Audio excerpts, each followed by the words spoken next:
Shantatmananda Ji is very close to youngsters and inspires them towards life and purpose, dedication, service, and the rare passion that is characteristic of mission of Swami Vivekananda. He is passionately involved in interfaith dialogues leading to close understanding between different faiths and is deeply committed to all peace initiatives. Now, stage is open for Swami Shantatmananda Ji. I request Revered Swami Ji to conduct this session. Sahana vavatu, sahano bhunaktu, sahaviryam karavavahai, tejasvi navadhitamastu ma vidvishavahai. Om Shanti Shanti Shanti Harihi Om Stapakaya cha dharmasya सर्वधर्मस्वरूपिणे अवतारवरिष्ठाय रामकृष्णाय ते नमः। जननीं शारदां देवीं रामकृष्णं जगद्गुरुं पादपद्मे तयो श्रुत्वा प्रणमामि मुहुर्मुहुः। नमः श्रीयतिराजाय विवेकानन्दसूरये सच्चित्सुखस्वरूपाय स्वामिने तापहारिणे। Back into the hall. Even as they are coming in, still I think we should begin, because otherwise we will run into the next session, which is even perhaps a bigger one.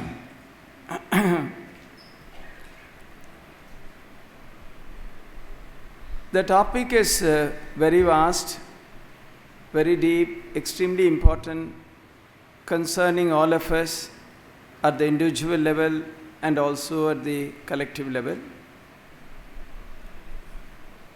So many people have talked about education. Education is one of the most talked about subjects in the world even today.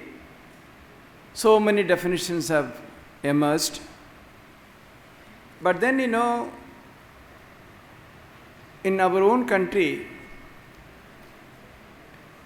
which has such extraordinary tradition, and where the true education has been beautifully summed up long ago by one of the great sages.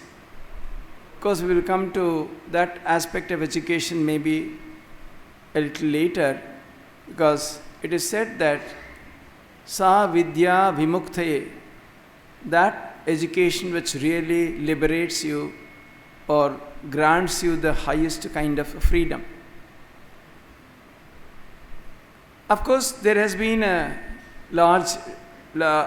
great disconnect with our ancient tradition, culture, and so on. So one of the important contributions of Swami Vivekananda is to bring about a reconnect. Once again, take us back to the ancient days, to those ancient ideas, to those glorious ideas, and in a form and manner which is most acceptable to the most modern mind. In fact, somewhere else he says, as his life's mission, to put the most intricate philosophy, mythology, etc. in a language which even a child can understand. That, he said, is the mission of his life. So, when we talk about education, a subject which is so important to all of us, now where should we look for guidance? Because, whenever we try to understand, perhaps in the topic that has been given for discussion today, education as a journey of self-discovery, yes, then we should understand what is education, what is the journey, we are talking about, what is the self-discovery that we can expect at the end of it. All these are all some of the aspects we should consider even before we embark on this journey. So when in that context, first of all, we should understand what is really education, As I said, there have been several definitions, several people have talked about, but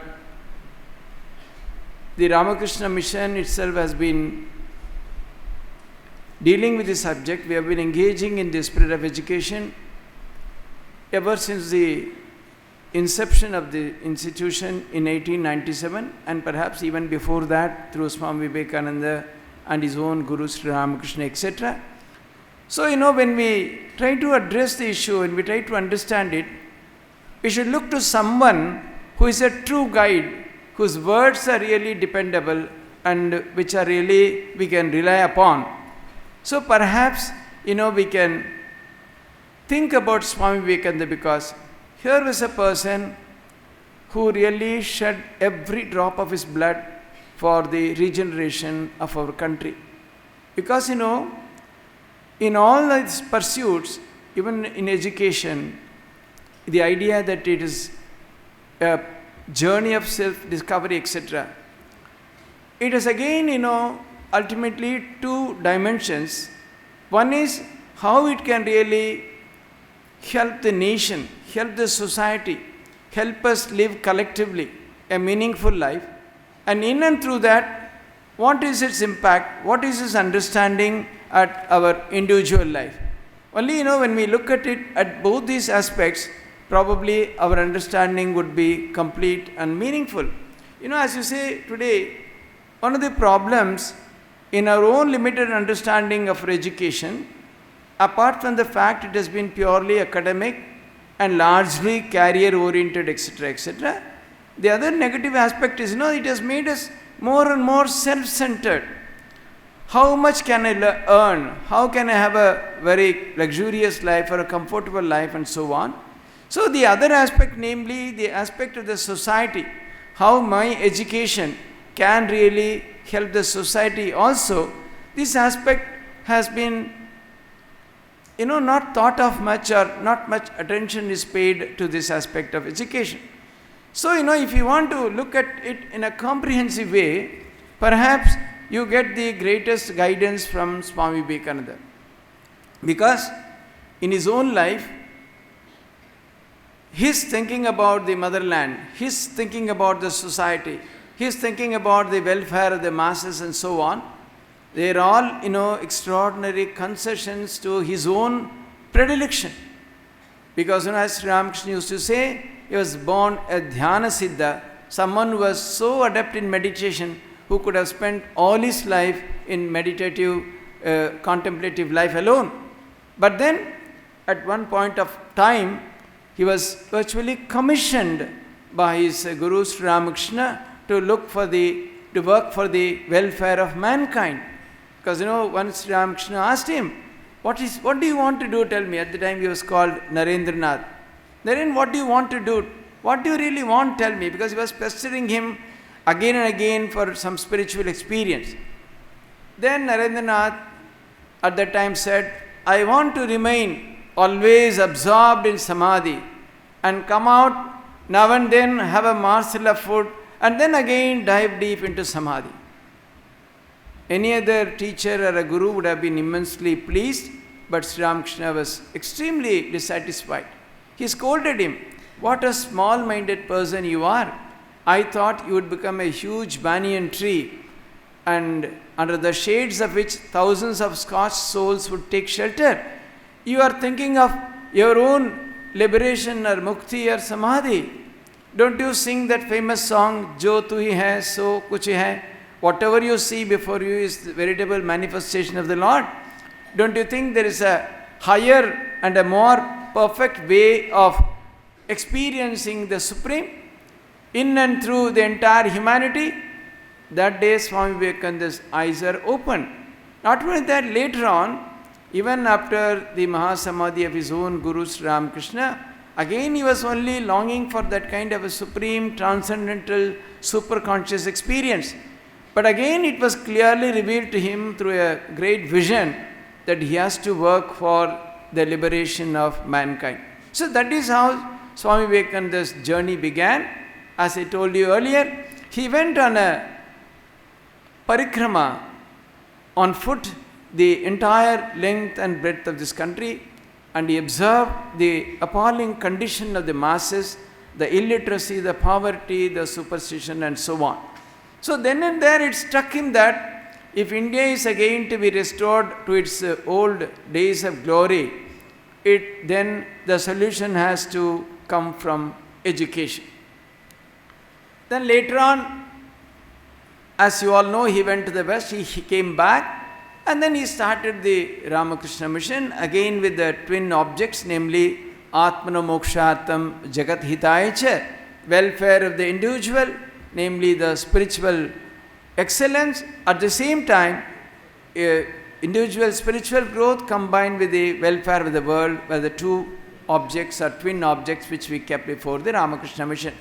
So in our 125 years of the public service, the mission has also found that Swami Vivekananda's ideas of education are extremely relevant and extremely meaningful for not only for India, perhaps even for the globe, because based on his educational ideas, we have launched a beautiful program of value education.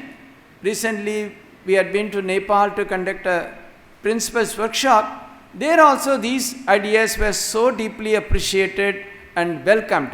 So it has a universal dimension, but primarily for our country, if India has to really gain back its days of glory, we have to really look to Swami Vivekananda, examine his ideas, particularly his ideas in education very deeply, and then probably we can come out with something which will really help the nation as a whole, and at the same time it will also help us in an extraordinary way in our individual journey.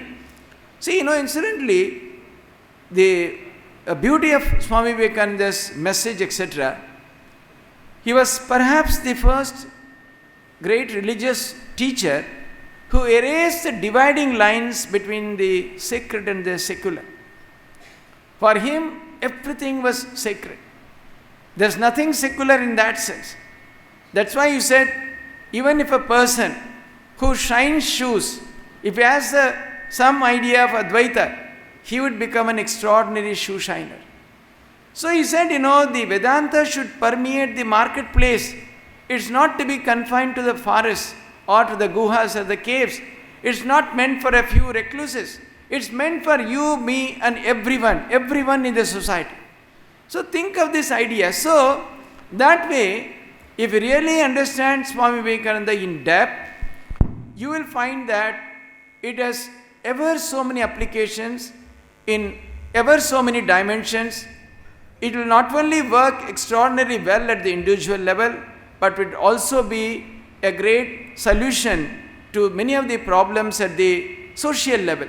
So we will of course examine it in depth, because always the moment someone feels a little higher orientation, even at the level of the mind, even at the level of the intellect, the tendency normally is to withdraw from activities, not to participate, go into some practices and so on. But here is a very revolutionary monk who said that it's not that way.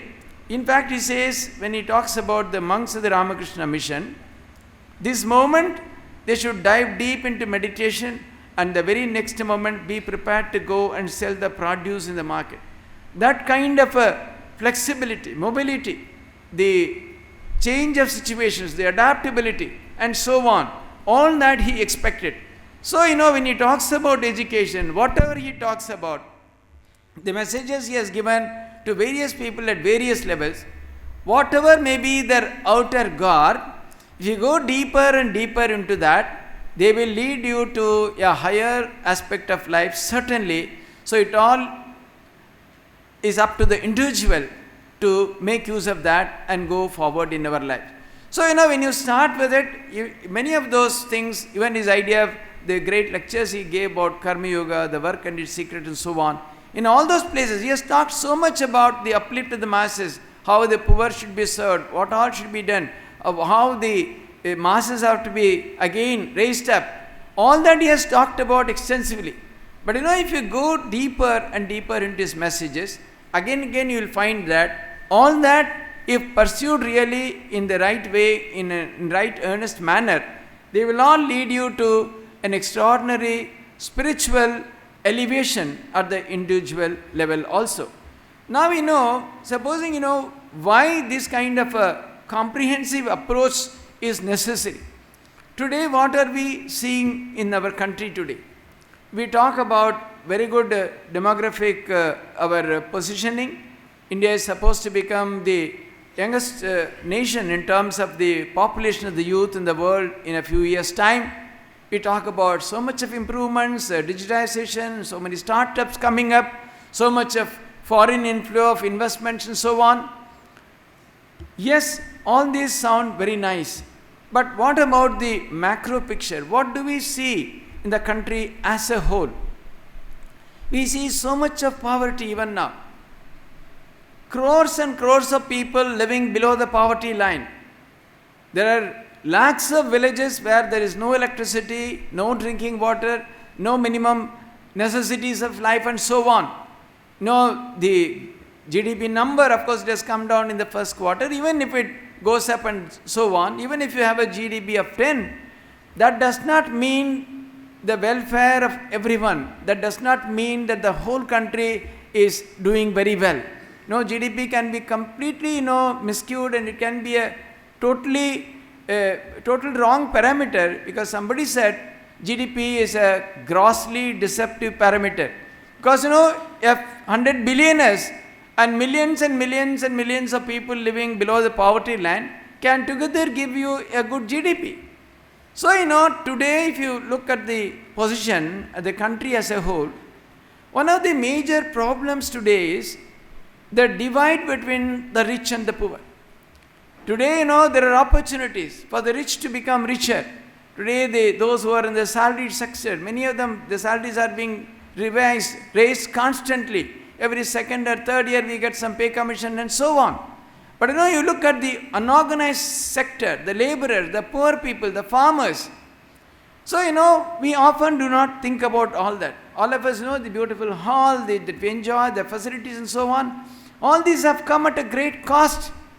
The farmers who have committed suicide have contributed to all that, because so many people are ready to forego so much of their minimum needs and necessities. Today, a few people are living in comfort and luxury and so on.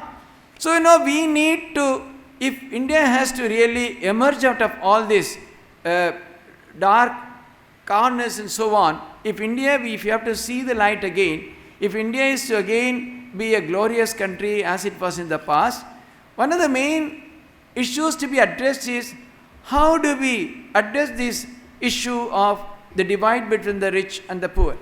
People who have abilities, people who have capacities, obviously they are going to do better, they are going to earn more and so on. But what we need is, a kind of a transformation of the mindset. Are the richer people who really have so much, are they ready to really part with some of it? Is there an attitude of sharing and caring? Is there a spirit of philanthropy in them?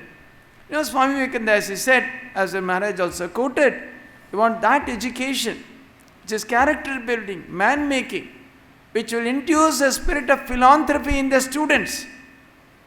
Do they really feel for the others? In fact, somebody says, all of us are citizens of this country, all of us are patriots in one sense. What does he say as the main qualification, one of the essential qualifications to be a patriot?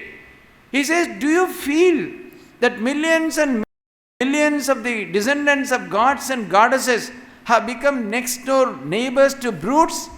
Does it make you sleepless? Does it make you restless? Are you completely possessed by this idea? He says, and then this is the first qualification for you to be a true patriot. We may live in luxury, we may live in comfort. See the world around, look outside, how people are. Are we really worried by them? Do you feel restless for them? That, he says, is the first step to be a true patriot. So Mary says, I call each man a traitor who, having been educated at the expenses of the masses, pays not the least heed to them. So, education should bring about a new kind of awareness, a new kind of understanding in us. Otherwise, the education is absolutely meaningless. So, what is that kind of an education? What is the kind of journey that we have to undertake? What is the kind of self-discovery that is possible at the end of the journey that would make us all truly awakened in that sense, that we have discovered something? What we would discover? What is the self-discovery that is expected, that is projected, that is possible? All that can definitely be understood, but to start with, we should know what exactly is education. Only then, when we pursue that education, we can expect some discovery, something, some end result at the end of the discovery. So, Swamiji has spoken extensively about education.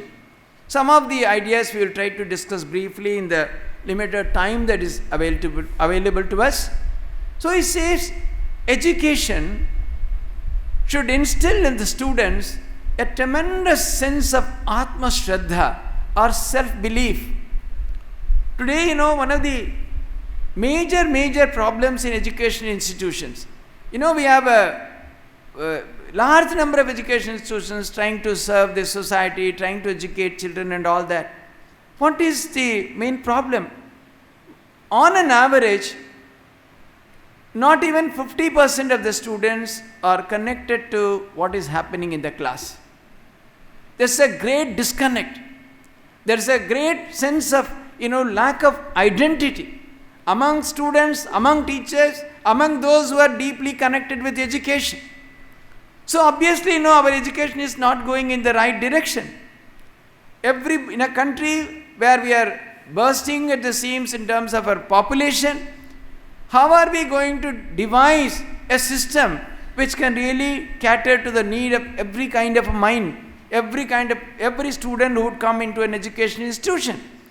In classes which are overcrowded with 50, 60 and even more students, the teacher, very soon, in a matter of days, the teacher is able to find out what is the creamy layer or the bright students, the not so bright, and finally the laggards are those who can never really learn much.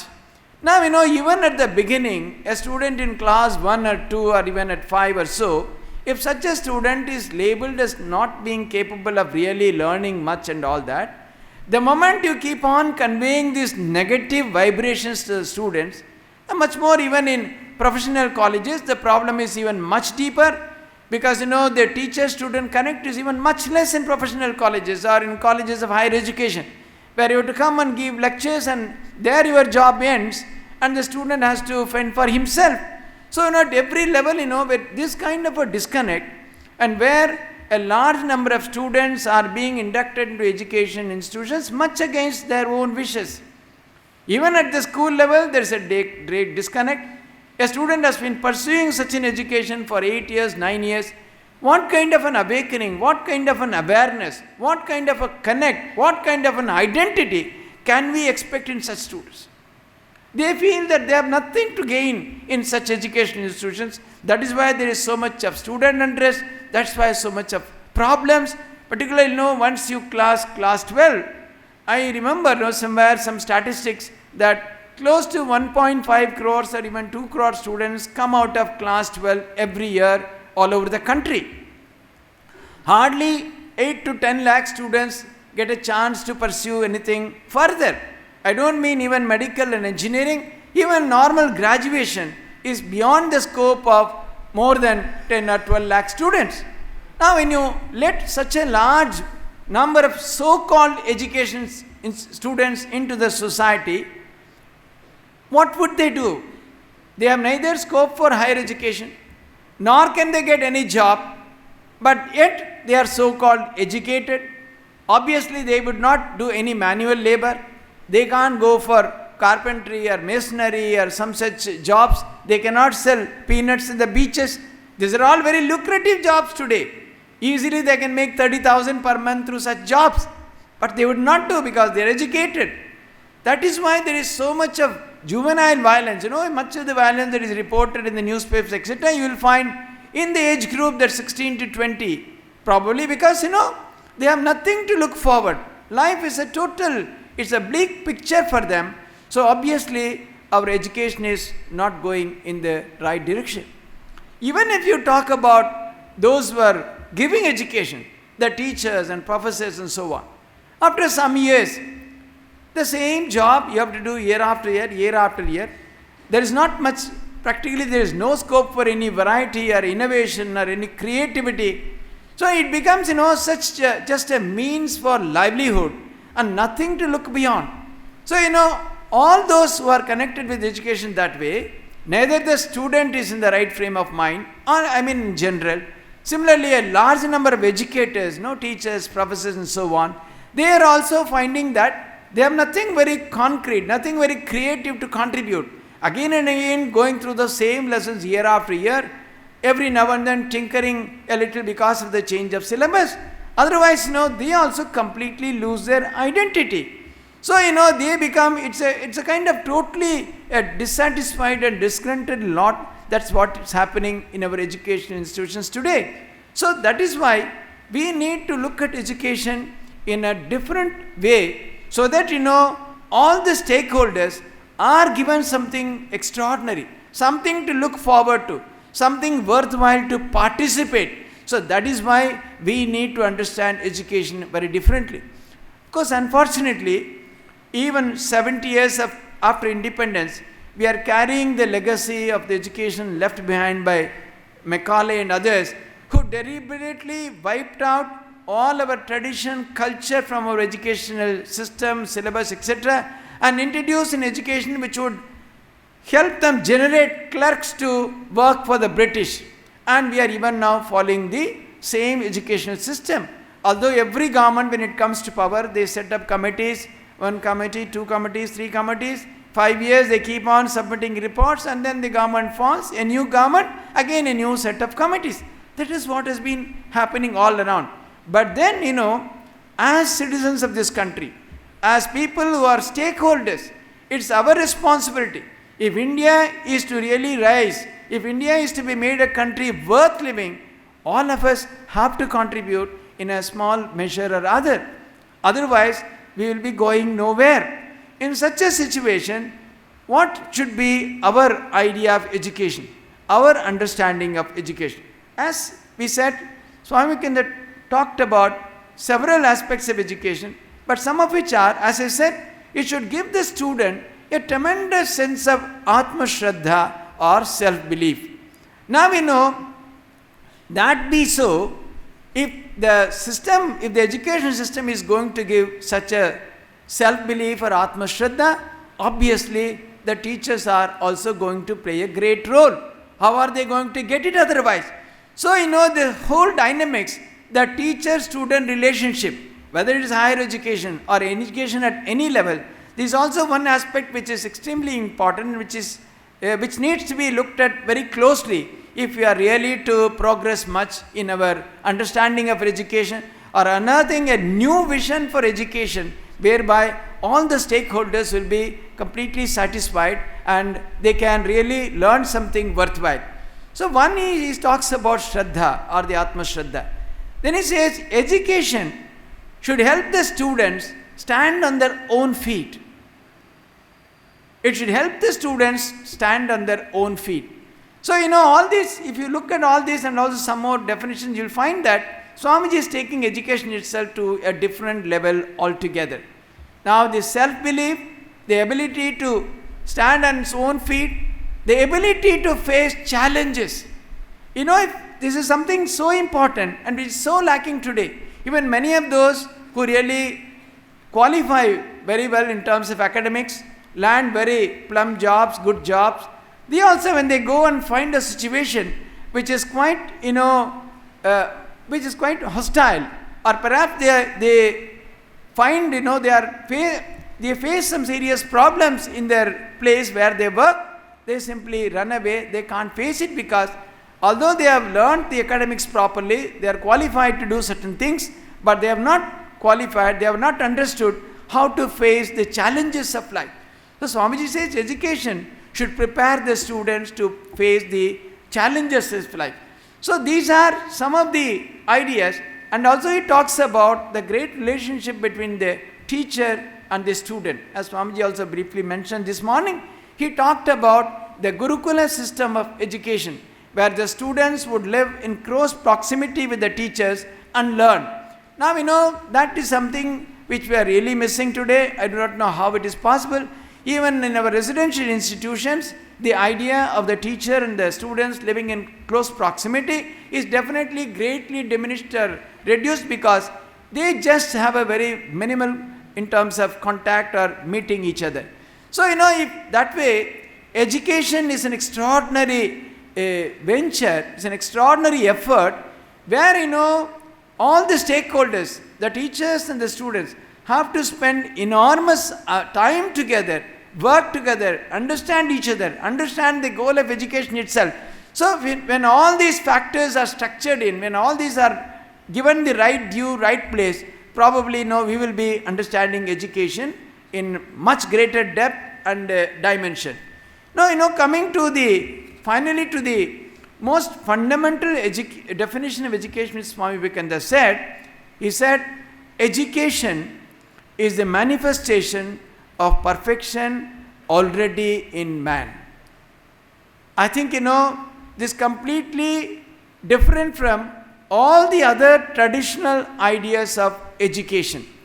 Now we know this idea, what is the prevalent idea of education as it is normally understood in education institutions by educators and so on.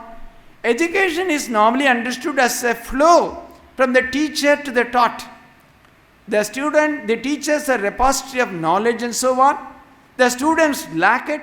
The teachers have to teach. The teachers have to impart knowledge. The flow is from the teacher to the student, or the educator to the educated. But this definition of Swamiji completely reverses the idea, or rather places it on a different footing. He says that education is the manifestation of perfection already in man. So this idea of perfection needs to be understood more deeply. What does he mean by perfection? Perfection is like saying that you are infinite, you are extraordinary. He says by perfection, all knowledge, all power, all glory, all strength, everything is in the student.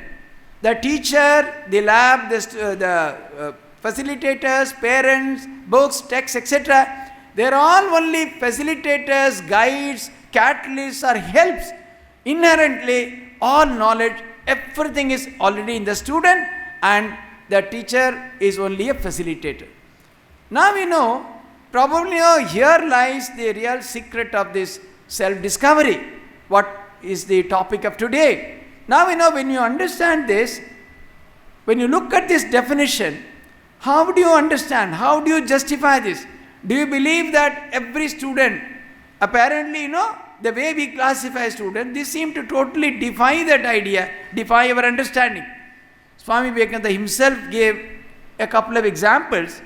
He says that, the famous Newton's law of gravitation, it is written in the books of physics that Newton saw an apple falling from a tree and he discovered the laws of gravitation.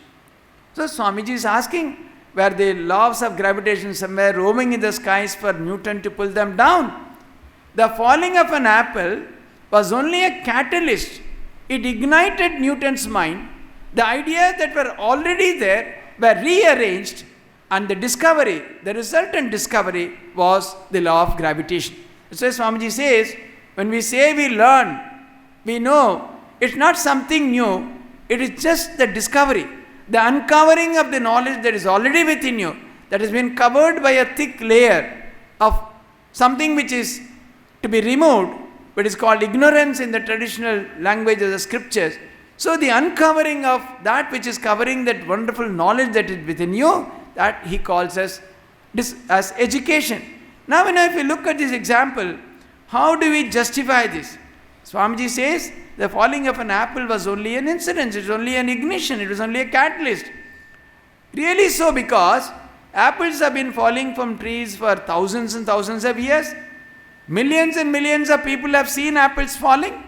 Why were not gravitation laws discovered earlier? Why were they waiting for Newton? So this gives great credence to Swamiji's idea that the occasion, the falling was only an ignition or a catalyst.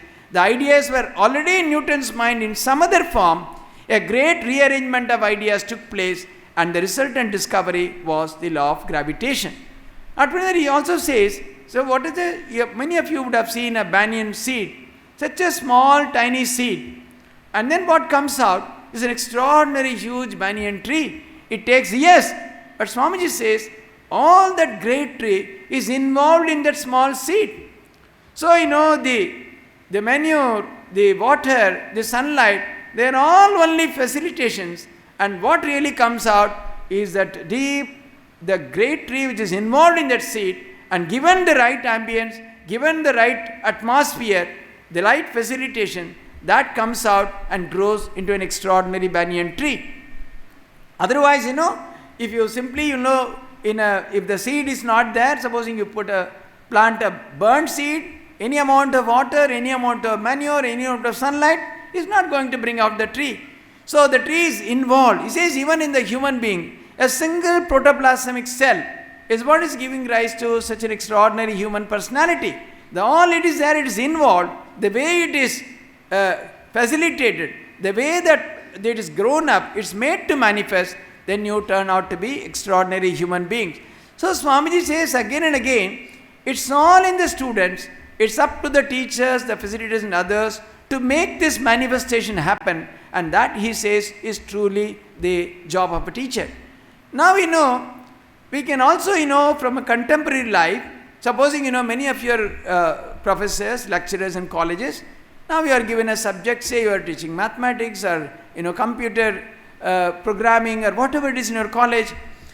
The same set of students, say 50 students, you teach in a class. Now if our current understanding, knowledge is a flow from the teacher to the student, is correct, at the end of the year when you conduct the examination, all students should come out with the same marks, because you have imparted knowledge in the same way, together, spending the same amount of time, taking the same amount of classes. But do the results come out that way? Some get 0, some 10, 20, 50, 100. So this again clearly proves Swamiji's theory. Knowledge, everything is inherent. So many other things, the facilities, the teachers, the books, etc., they are all only facilitations. Help the student connect to that extraordinary knowledge within him, and that ultimately manifests as so many talents, so many domains of knowledge, so many aspects of pursuits of studies and so on. So all this, that is how we can understand this idea of Swamiji. Now if you understand this, what is it in it for the students? What is in it for students? There lies the real discovery that's being talked about as the topic of today. Supposing a student understands this, he may be a student poor in academics, he may be in the class, he may not be anywhere near the topper as far as the academic performance is concerned. The moment a student grasps this idea, within me is all knowledge, all power, all glory, everything is there, I only have to manifest it. When he dills this idea into himself constantly, slowly he will find a new meaning in his pursuit. He will understand that it's not mere academics, that's education. Education is a huge area, very vast area, it's infinite, it's unfathomable. In any direction he can be educated. Ultimately you would understand, the real education is to understand life, become an extraordinary human being, and live in a way where he would do well for himself, he would do for the humanity, and he would be a blessing to the mankind itself. So you find that once his idea is really imparted to the student, there are ways, in fact that's what in a small way we are doing through our value education program, which we are currently running in more than 3,000 schools in different parts of India. It is based on this program. And the person who has made an extraordinary contribution, that designed the whole thing is here, is Mr. Srinivas. So this idea of Swamiji, if a student understands, there is a new light in him, there is a new awakening, a new awareness. We have seen physically challenged students, speech impaired students, people who they cannot even see properly, that kind of students. After 5 or 6 modules of this program, where in various ways we tell them that what is it in you, why you are extraordinary, what is it in you that makes you so different, how is it that you are no less than anybody else, how you are infinite, what is the perfection that is in you. When this is made to them, made clear to them again and again, then this awakening starts happening in them. This self-discovery starts happening in them.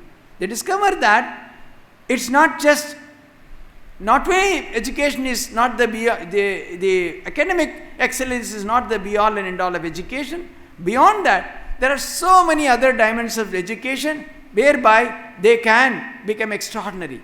Arts, science, inventions, even anything, any endeavor, anything that you do, that can be a process of education, that can be a process of learning. So, then when they start looking for ever so many dimensions, they find a new meaning in their life, a new meaning in their coming to school or a college or an education institution, and that is extremely important. That's because, unfortunately in India, many of the students are literally pushed into some stream, whether they like it or not. What do such students do? While willy-nilly they pursue what they have been forced to, along with that, once they have this understanding that within me is all these possibilities, then such a student, reacts to life differently, understands education differently. He doesn't stop at mere academics. Wherever he might be, he would always look for the other hidden aspects, the hidden talents, hidden capacities, whatever is in him, and that is why his life would be a continuous journey of exploration. He would constantly explore, constantly try to come up with that which is. See, so many have come, so many in schools and colleges tell us, Swamiji, we want to do this, we want to go into drama, we want to go to theatre, but we have been forced into engineering or science or whatever it is. So we tell them, probably, you may be somewhere, but once you understand this idea of Swamiji, you don't give up what is dear to your heart. So each and every student, wherever he might be, every human being can really discover and find out slowly. Then, it is possible for you to pursue it. I said, what you need is that extraordinary determination, the dogged determination to pursue what you think is really natural to you, what is really attractive to you, what you feel is your calling. Don't give up that. Keep working at it, even if you are by circumstances forced to do something else. Now, similarly, if you look at the teachers or the educators as a whole, supposing they understand this idea of Swamiji, in you is all perfection, in you is all the extraordinary knowledge, power and glory, strength and so on. How would it really change their outlook? Obviously, when they come to a class, they would no longer look at any student with that kind of a negative mentality or a negative impact, or classifying the students as good, mediocre, worthless or dull and so on. They would know that each and every student is extraordinary. Each and every student is unique. With that kind of understanding and an awareness, if you approach the students, see, the dynamics will be totally different. Your relationship will be totally different. The teacher-student connect will be totally different. Quite often, we are so much guided by our senses, the external orientation, the outward orientation of life. We are so much aware only of the grosser aspects of life, we completely neglect the subtler aspects of life, the aspects of mind. You may not even talk to somebody. Even if you look at somebody with an extremely negative idea, a negative outlook, that would certainly impact that person. That is the power of the mind. We only talk about what we gather through the senses, the external oriented life. We think that if we think ill of somebody and if we don't express it, that would not impact that person. It's completely wrong. The way we look at somebody, the way we think about somebody, that's where Swamiji said, even if you sit in a cave somewhere and think 5 holy thoughts, you can revolutionize the world. That's the power of thoughts. So, the moment you understand this idea beautifully as teachers, when you think that this power, this extraordinary knowledge, strength, glory, everything, what Swamiji puts at perfection in one word, is in everyone, you can no longer neglect any student. You will be constantly, you will also be in a mode of exploration, trying to find out what is best for every student. Then the teacher-student relationship, wherever you might be in the school or college, it doesn't stop at the level of the class. It transcends class because you have yourself been completely awakened to a new idea of the extraordinariness of every individual. If you understand education that way, when you teach in the college, when you teach the student, you know that each student is so capable.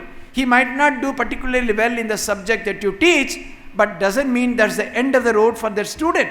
He can explore, he can excel in so many other directions. So you will be constantly, in a mode of that kind of a humility that comes upon you. You know that I am able to help the student only to this extent, but I can certainly go beyond that. Can I help the student differently? How do I motivate him? How do I give him something else whereby he finds a new meaning for life? So with such an understanding, if you look at life, probably your evolution as a teacher would be extraordinary.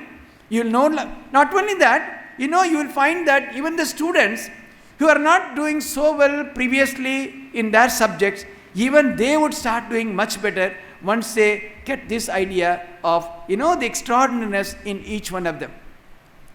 I would like to give you at least one or two examples from real life, whereby, this idea that perfection, the extraordinariness, a different talent, a different ability, how it manifested, and whereby again this Swamiji's idea is proved beyond doubt. There was a small girl studying in one of the schools in London. In those kind of areas, in those countries, the student-region relationship, student is very minimal, 1 to 20, 25, not beyond that. No classes more than 20 or 25 students. So, and of course the teachers are always, alert. They know that each and every student is to be monitored, and if they do not do it properly, their job is at stake. So what they do, they constantly report to the management, report to the principal, report to the parents. They keep on giving guidance, you do this, you do that, so that the responsibility does not fall upon them. So there is a small girl about 8 years or so. The teachers called her parents and said, she is so restless, we can't teach her, she is not able to pay attention at all, she needs counseling, take her to a psychiatrist. So naturally the parents were extremely worried. They said that they felt that such a small girl, what should we do? Then of course they took her to a psychiatrist. So the doctor talked to the girl, and then after talking to her, he told the parents, now let us go out. The parents and the doctor, they went out. From there they could see the girl, but the girl couldn't see them. At that time, the doctor had arranged a music system to be started. The girl who was considered restless and absolutely useless as a student was found dancing beautifully to the tune of that music. Her steps, her grace, her rhythm, they were all extraordinary. The parents were amazed. The doctor asked them, did you teach her dancing? Is she going for dancing class? No, doctor. She has not attended any class, not in a single class. Then the doctor said, the problem is not with the girl, that is with us. We have wrongly put her in academics where she is actually fit for dancing. Incidentally, this girl went on to establish one of the most famous schools for dancing in Britain. So, there are many such examples where, the students and teachers and others who understood this idea of Swamiji in some way or other. Of course, there was no one to teach that girl this idea of Swamiji, but you clearly see the verification, the real, stamp of authority, the real success, the real meaning of this Swamiji's idea, that each one of us is endowed with extraordinary powers, abilities and so on. The system, the teachers, books, parents, all of us should be facilitators, guides, helpmates, so that the student is able to pursue his journey, discover for himself what is the extraordinariness that is lying in each one of them. Similarly, the teachers, they also, so many teachers after undergoing this program have come back to tell, it's a 3-year training program. Every teacher who has come back to us for the 2nd year training or the 3rd year training has confessed to us, see, our lives have been changed. We have found a new identity. Because all along they were thinking they were only one subject teacher, they have to do some limited number of classes, finish the syllabus, that's all they had to do. Now they said that we find that we have so much more to give, so much more to participate, so much more to explore, so much more to excel, so many directions, not only that, this gives a complete comprehensive idea of life itself. What we try to do, Somehow we go for our jobs, for our professions, spend certain amount of hours, the best part of our waking life, come back completely exhausted, completely stressed, and then we take it out either through parties, through friends, or through going out. Quite often there is so much of disharmony in our personal life, family life, and so on. Supposing you understand this idea properly, then you are energized so much. Someone who had, in whom we could see traces of this, Swami Ranganathanji, even at the age of 90, the remarkable amount of energy and the vibrancy and the spirit, because he had so much of this Swamiji's ideas in him. So if you understand it, you will find that life would never become a boredom. Life would never become something of disinterest. You will always be enthusiastic, full of energy, because when you say that all knowledge, all power, all glory is within you, sky is the limit. You can never say that I have exhausted all that is in me, because in you there is infinite power, infinite glory. Perfection means that there is no limit to what you can do, no limit to what you can achieve. So now, even as teachers, you may be doing your job in your education institutions, but at the same time, you will find that you are able to unravel greater and greater mysteries within you. New layers of knowledge, new layers of talent, new layers of pursuit, new layers of hobbies. So the whole life, your life in the school, your life in the family, your social life, everywhere you will find that there is a new meaning to life itself. That is what is possible if you understand this idea of Swamiji, and that is what real education is. So this is the real self-discovery that is talked about, that whereby the student, the teachers, the management authorities, everyone connected to the education, in fact the entire humanity, whoever is exposed to this idea, finds that there is so much to discover within each one of us. There is no limit to our powers, no limit to our knowledge, no limit to our talents. So the whole life, if it is a continuous journey, you do not feel strain. You do not feel it is end of the road at any time. Even when you are much older, even in the 60s, 70s. Because constantly there is so much more to be explored, so much more to be unearthed within you, and that is the journey of self-discovery that all of us would understand and undertake if you really understand this idea of Swamiji. But then finally, very briefly, because I don't want to go deeper into this self-discovery doesn't stop at this level. If you go further and further and further, this will really finally, this self-discovery will lead to the discovery of the self. Who we are, where from this infinite power comes, where from this infinite knowledge comes, where from this infinite abilities come, all come from that idea. You are that extraordinary person. You are that extraordinary soul. The infinite, the boundless, the birthless, the deathless, the eternal Atman, Brahman, or that supreme consciousness, that is our real nature. That is what our scriptures again and again emphasize. So this self-discovery, the journey that you undertake, may facilitate you to become a great teacher, a great facilitator. It may make a student a great student. But if you pursue it further, because once you go into that mode of inquiry, once you constantly keep on inquiring, you will understand that what is the source from all this where I am getting? What is the real source of my energy, my power, my knowledge? So as you explore deeper and deeper, you find out all that comes from your extraordinary nature as the Atman or the Brahman or the infinite self, which is beyond birth, beyond death, beyond anything. And that is the supreme and the one and only reality that is to be pursued in life. That you might come to know much later. But even in the beginning, to start our journey, this self-discovery would transform the entire educational system of our country, definitely to start with, even beyond the shores of our country. The teachers, the students, and all those who connected would find a new meaning to pursue this journey of self-discovery, where sky is the limit for our discovery, for the ability of our knowledge. Thank you.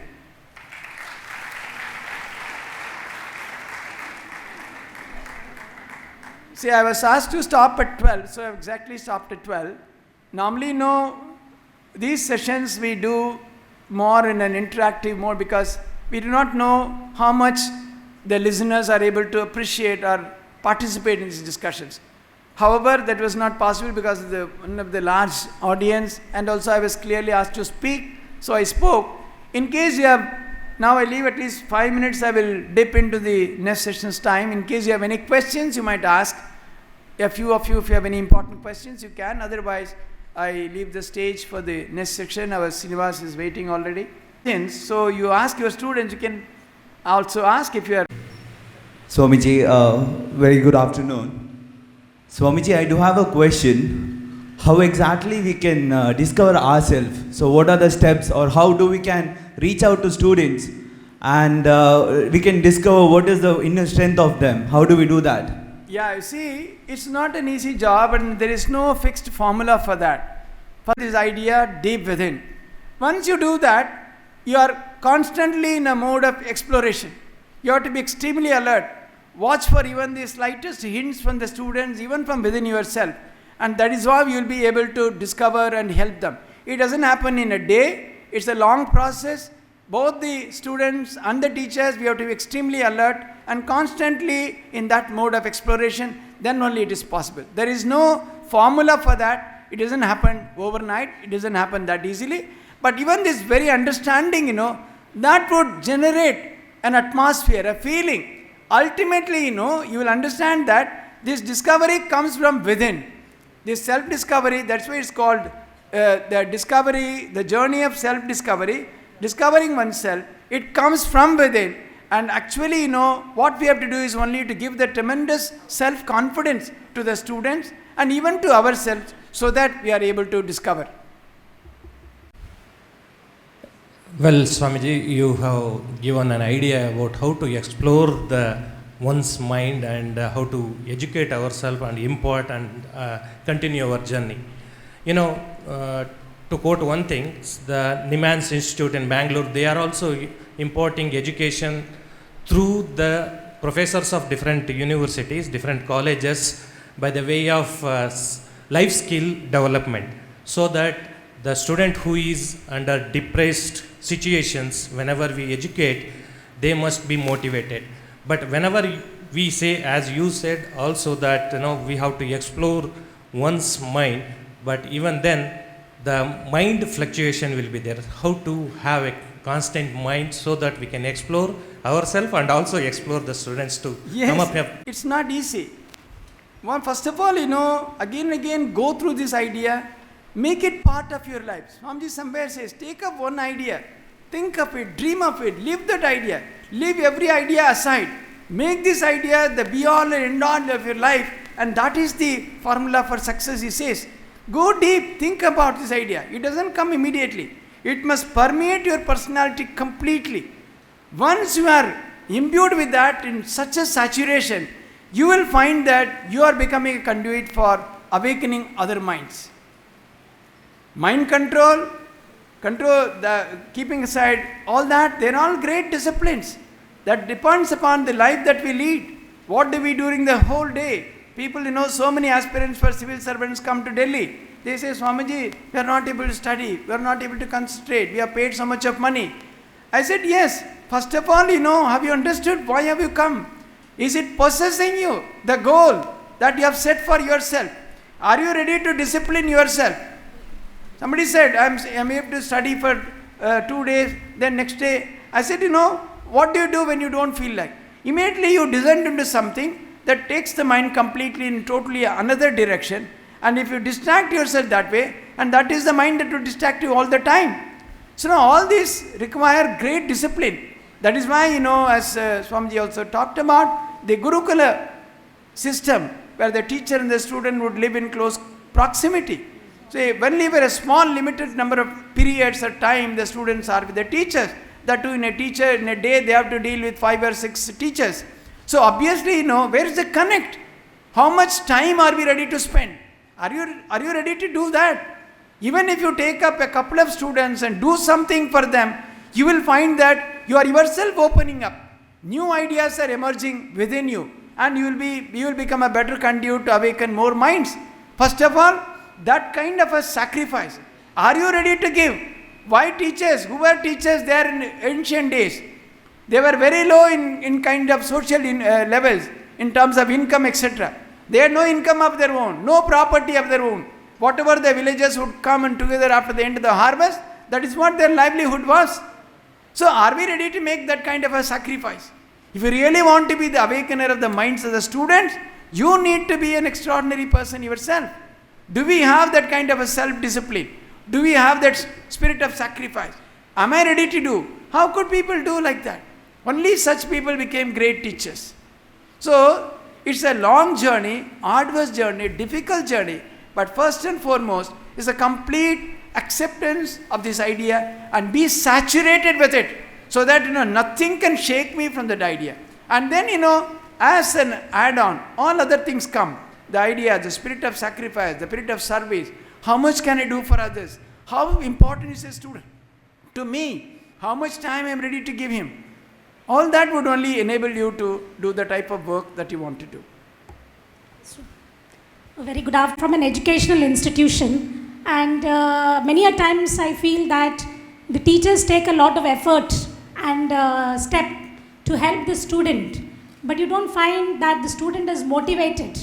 We find that there is a lack of motivation in the student. Yeah. Could you kindly give us some tips that's as to what. how to motivate these students? Yeah, because you put 2 steps forward, but you find that the student moves 2 steps backward. No, it won't happen. Yes. Again, that's what I said. You take this idea. See, normally, you have a subject you are teaching, na? We do not know whether the student likes it, whether he has been compelled into it, whether he has any aptitude for that. So, anyway, once he is there, naturally he should do reasonably okay there also. But basically, if you give this idea of Swamiji to you, say, this is what Swamiji says. Don't worry, why are you like that? Why are you feel disinterested? Do not think that this is the end of the road for you if you do not do well in this subject. You are not doing well in my subject, doesn't matter. Still, let us sit together, see how much you can improve in this. But apart from this, there are so many other options available to you. You must have that self-belief, self-knowledge, self-courage to work it out. And be patient. Even for the student, even if he takes this idea, it doesn't happen overnight. He has to work constantly on this. How this is possible? How so many have done. There are, some days back, someone told me an instance of a student from Gujarat. He had passed out class 12 and he was not doing any job. Suddenly somewhere he heard Twitter, what is this? Then he started looking for that. And he found out in America people open a Twitter account, collect a few thousand members and sell it for $1, $2 like that. He started buying all that. At a very low investment, he got some 3 or 4 lakh Twitter account holders. Then he started looking at internet. Whole night he would keep awake, download multinational advertisements into his Twitter account. The very next morning, for every account holder who visited his Twitter account, the multinational company would deposit a small amount in his bank account. A boy who was jobless, overnight started 15,000, 18,000 earning per month. What is this? So, somewhere that belief that I am capable of so many things. Life is so full of possibilities. That kind of an energy and enthusiasm, if you honestly believe it, if you give it to the student, definitely you will find them responding differently. Close it. Pranam Swamiji, thank you for giving this opportunity. Today's generation of students, I have been finding a sort of mental inertia. Whatever we try to give them, they don't want to take it. There is some block somewhere. And this mental inertia, how we can tackle and handle in these students? Yeah, the solution Thank is you. same. Again we are only going back to the same idea. See, the point is, the students are not to be blamed. Why they are there, they don't know. Who has pushed them into it? Whether they are interested, whether that is their liking, whether that is a subject of choice. So, under various conditions, compelling conditions, willy-nilly we push students into so many courses. The only not responding, not coming out. We should, actually there is so many other stories, real life examples to share. I don't have, maybe tomorrow if you come again as a guest, I will tell you. See, you must go beyond the class. Find out why is the student like that. You will be amazed when you explore that there are so many reasons for the student to behave in a particular way. So, the student-teacher relationship is so sacred, so extraordinary. Unless we have that commitment, the time, the energy, the sacrifice, the kind of an outlook, we will not be able to respond. Just when we teach them at the level of the class for a limited period as a subject, it will not go beyond that. When you find students particularly behaving that way, Yes, through such, do some such program with them. Talk to them about Swami Vivekananda. Tell them what this education means. How they can discover themselves differently. Once they are, we find that people think that many students who are students from underprivileged backgrounds, etc., they are not good. It's entirely wrong. Our program is running much better in corporation schools, government schools, etc. Because, basically, if you believe Swami Vivekananda's idea that has been tested, every student is unique and extraordinary that way. Only thing is, we must have that firm faith, that commitment, the ability to pursue, not to give up under any circumstance. You will be the ultimate winner, but it's a long and arduous journey. You must have patience and perseverance, and then only it's possible. Thank you.